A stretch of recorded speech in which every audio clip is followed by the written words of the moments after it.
Hello viewers, welcome back. So in our third video of larynx anatomy, we will be discussing about the blood supply of the larynx, venous drainage, lymphatic drainage, infantile larynx and nerve supply. So among these topics, nerve supply of larynx is really important. First, I'll be discussing about blood supply of larynx. First is superior laryngeal artery, which is a branch of superior thyroid artery and which is further a branch of external carotid artery.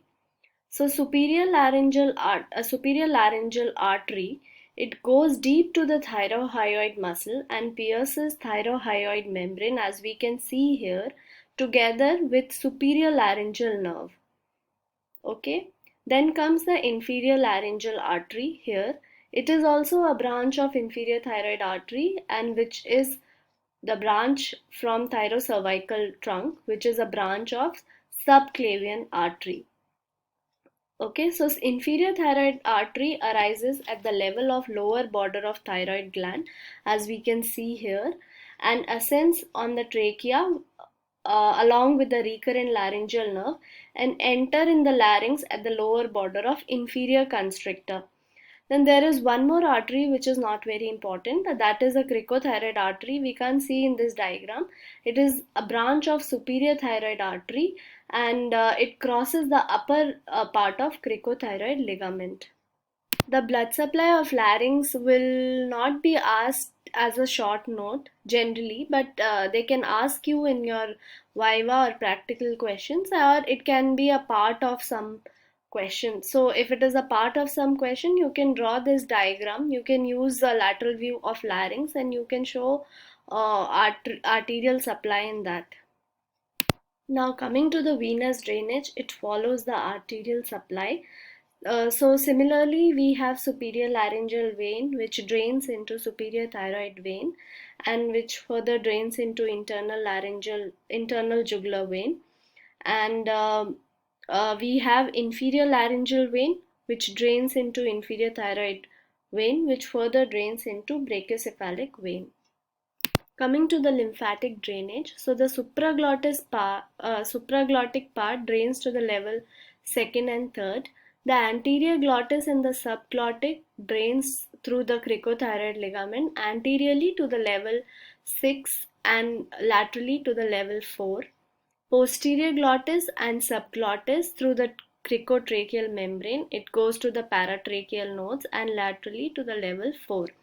So, but we have to remember that the glottic part has scanty lymphatic. That is why the glottic carcinoma rarely shows lymphatic metastasis and it is bound to the vocal cord and to the vocal ligament because it has scanty lymphatic. Now coming to the difference between infant and adult larynx. First is position. So this can also come as a short question for you guys. Position, it is situated, the larynx is situated higher in infants and the vocal cord lie at at C3 and C4 level, whereas in adults it is at C5 level, and during swallowing the vocal cord goes up to C1 and C2 level. So in infants, they swallow and breathe simultaneously. That is why the laryngeal cartilage are more floppy. The epiglottis and soft palate form nasopharyngeal channel for breathing during suckling. And the milk passes over the dorsum of the tongue and sides of epiglottis while breathing occurs through nasopharyngeal channel. Coming to the cartilages are more soft and collapse easily. Epiglottis is omega shape. Arytenoids are larger and cover significant part of posterior glottis. Thyroid is flat and cricoid is smaller in diameter. The cricothyroid and the thyrohyoid spaces are very narrow and less developed, so these spaces are not reliable for as a landmark for tracheostomy. Coming to the size of larynx in infants, it is smaller and it has narrow lumens. The narrowest part is subglottis in infants, whereas in adults it is rima glottidis. So edema in subglottis, any subglottic infection can cause narrowing of the lumen and it is life threatening in kids. in infants. The shape is conical and funnel shape, and the submucosal tissue is thick and loose and become easily edematous in response to trauma or inflammation. The growth of the larynx, it occurs in two spurts. The first spurt occur at 3 years of age, and it grows in width and length. So if a child is having any congenital abnormality, so that time we need to operate, because that is the time when the larynx grows. And the second spurt occurs during adolescent. At that time the thyroid angle develops, the larynx descends, and the vocal cord descends to the level 5, and vocal cord even increase in length in male, and the voice changes during that time. Yeah, so coming to the nerve supply of larynx, which is really, really, really important topic for you guys for exam purpose or for theory purpose, and I'll be discussing it in detail. So, this diagram is very important, and I'll be explaining to you the nerve supply based on this diagram. So, as we know that a larynx is supplied by two nerves, that is superior laryngeal nerve and recurrent laryngeal nerve. So first we are going to talk about superior laryngeal nerve. Superior laryngeal nerve exits vagus at the inferior ganglion. So they are branch of vagus, okay? Superior and recurrent laryngeal nerve, and superior laryngeal nerve exits vagus at inferior ganglion. It passes medial to internal and external carotids, and at 2 centimeter below inferior ganglion, it points slightly superior medial to superior thyroid artery and divides into internal, this is your internal branch and external branch. First we'll talk about the external branch. So external branch runs along the posterior aspect of superior thyroid artery.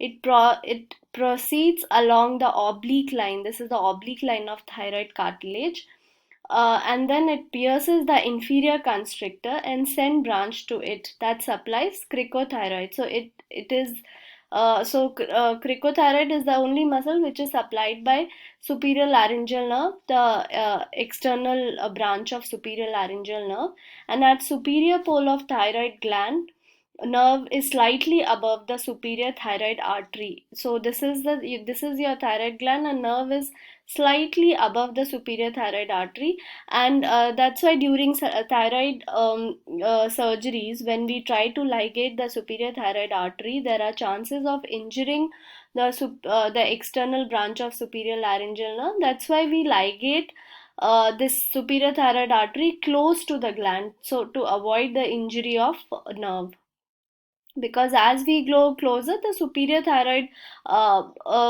artery comes closer to the external branch. Then comes your internal, then comes yeah, so we discussed about external. Now the internal branch.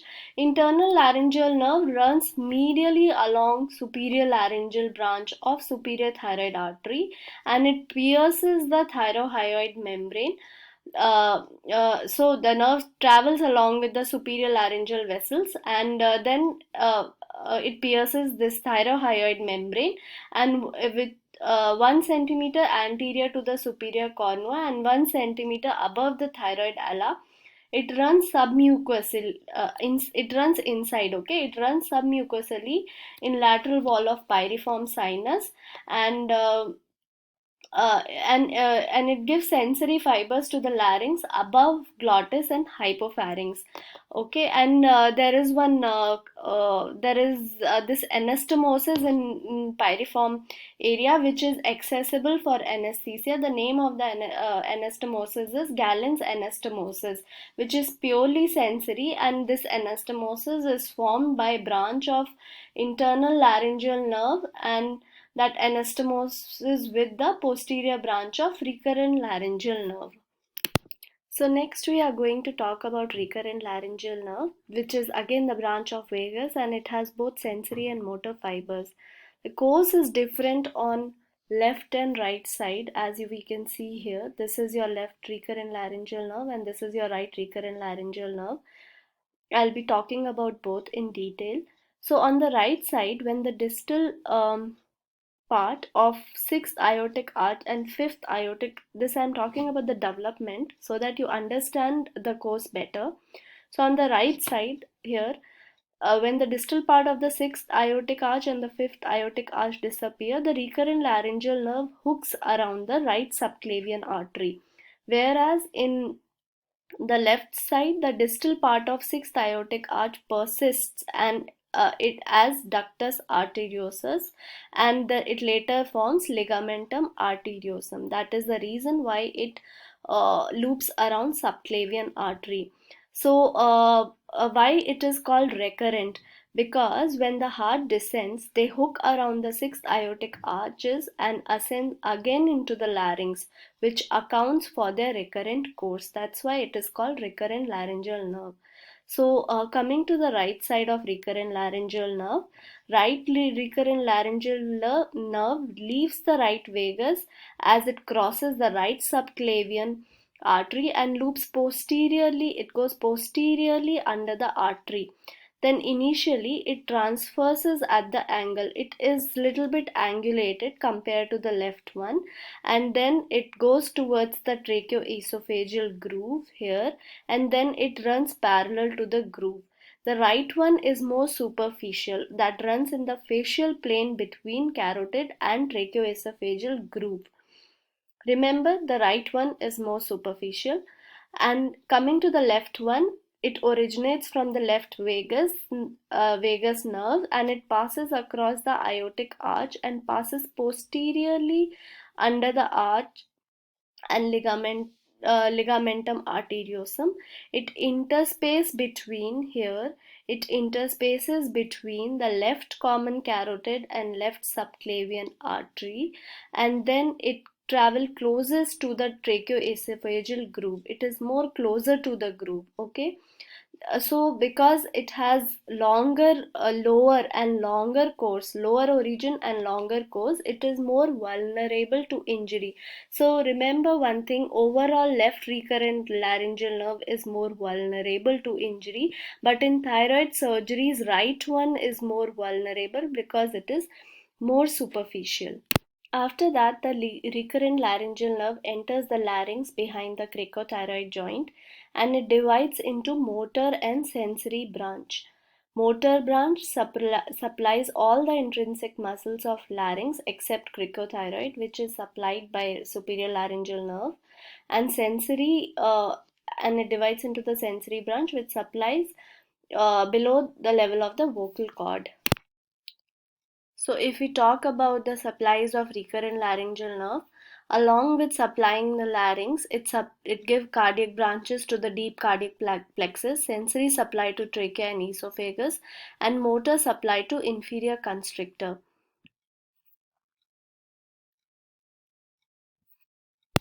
So, like I spoke before, recurrent laryngeal nerve is called recurrent because it loops as it turns upwards under subclavian on right side and arc of aorta on left.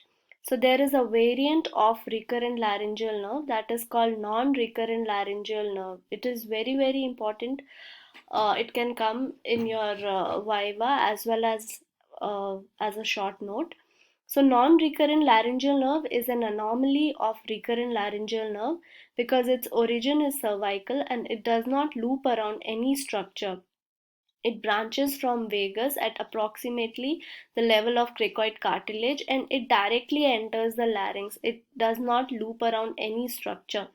The incidence is um, the incidence is 0.2 to 0.8% on right side and 0.004% on left side, and they are of three types.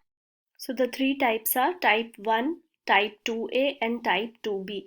In type 1, it arises directly from the vagus and travel with superior thyroid vessels. In type 2B, it travels superficial to the trunk of inferior thyroid artery, and in type 2B, it goes deep or between the branches of inferior thyroid artery. So the non-recurrent laryngeal nerve is associated with vascular anomaly on the right side, which is arteria lusoria. This is also very important. It can come as a short note or it can be asked in your Viva exam. So it is a fourth right arch, and in this the fourth right aortic arch is abnormally absorbed, which is not absorbed normally. So the recurrent laryngeal nerve does not descend along with the heart, and there is no recurrent course on the right side. Okay, and as you can see in this diagram, there is no brachiocephalic artery, and the right carotid artery is directly arising from the arch of aorta, and the right subclavian artery is arising from the left side and going behind the esophagus. Because it goes behind the esophagus, patients will have difficulty in swallowing in arterial lusoria. And on the left side, left non-recurrent laryngeal nerve is suspected in patients with proved situs inversus, but left non-recurrent laryngeal nerve anomaly is very rare. It is 0.004%. Then there are some extralaryngeal branches of recurrent laryngeal nerve which can cause increased risk in iatrogenic injury. It is present within 2 centimeter of inferior rim of cricothyroid joint, and they are separated into anterior motor and posterior motor branches. This is not very important, but you can just remember for your Viva purpose. So these are the variations of extralaryngeal branches of recurrent laryngeal nerve. Coming to the surgical landmark of recurrent laryngeal nerve, so it is based on the relationship to the inferior thyroid artery, Berry's ligament, tracheoesophageal groove, and tubercle of Zucker-Candle. Coming to the relationship with the inferior thyroid artery, so on the right side it can be posterior, anterior, or it can ascend between inferior thyroid artery. So in 61% mostly it is seen on the, we are talking about the right side, on the right side mostly it is seen posteriorly in 61.5%, anteriorly 32.5%, and in between in 6.5%. These percentage I have taken from one of the article. It is not given in any book. And on the left side, it is mostly posterior to the inferior thyroid artery. Coming to its relationship with Bayes triangle. Bayes triangle is also very important for your Viva, and you can even learn this diagram. So Bayes triangle is formed by common carotid, inferior thyroid artery, and recurrent laryngeal nerve. Inferior parathyroid gland here is lies caudal, where the recurrent laryngeal nerve and inferior thyroid artery crosses at the apex of Bayes triangle. So this can be used as a landmark for inferior parathyroid gland. Coming to its relationship with Berry's ligament, so it has close proximity within 3 mm to the Berry's ligament, and it penetrates through Berry's ligament. In tracheoesophageal groove, the distal end of recurrent laryngeal nerve is identified along tracheoesophageal groove, but more consistent, or to if we want to find more consistent place of recurrent laryngeal nerve, then it is at the cricothyroid articulation. Right recurrent laryngeal nerve courses between 15 to 45 degree when entering cricothyroid joint, whereas left courses between 0 to 30 degree. Coming to its relationship with tubercle of Zucker-Candle, the nerve courses medial and deep to tubercle of Zucker-Candle. So that's all, guys, in our third video. The most important part of our third video is the nerve supply of larynx, in which we have discussed about superior laryngeal nerve, which has two parts, external and internal. The external supplies cricothyroid, and internal supplies the sensory fibers of the larynx above sensory fibers to the larynx, which is above glottis. Okay, and then recurrent laryngeal nerve, which supplies all the intrinsic muscles of the larynx except cricothyroid muscle, that we have to remember, and it gives sensory supply below the vocal cord. And then we should remember the course of right recurrent laryngeal nerve and left recurrent laryngeal nerve, why it is called recurrent, that we should remember. And then we should also remember the non-recurrent variation of recurrent laryngeal nerve. So that's all, guys. I hope I am clear. Anatomy of larynx is very, very important. For that matter, anatomy of ear, nose, everything is important. So but practicing the diagrams of larynx is also very, very important. Like I said, you can use these diagrams for various purpose. You can use this diagram to show the arterial supply of the larynx, to show nerve supply of the larynx. If they ask you the course of vagus, even there you can use this diagram in laryngectomy question. And so that's all. Thanks a lot.